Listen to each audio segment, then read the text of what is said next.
কিটা দোস্ত কইবি তুই ওই একটু দরকার আছে তো বুঝছিস তুই কিছু ভালো লাগে না তাড়াতাড়ি আয় কোনা তুই জানোস না নি আবার ও আমরা দিলে প্রতিদিন আড্ডা মারি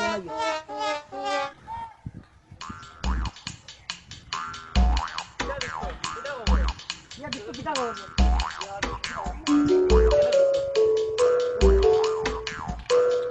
বইছিলাম আমরা তো কিটা ওর বাড়িতে পারবে না আও কোনো না বেড়াই কিতা কথা আমি তোটা চাইছিলাম তাইটাই কেন দেখো দেখছি কেন যাইতে আমার তো মনে হয় গেলাম শহর ও আয়ু হ্যাঁ হইলে 2 দিন এটা কিনলাম ওরা অত সময় কাটে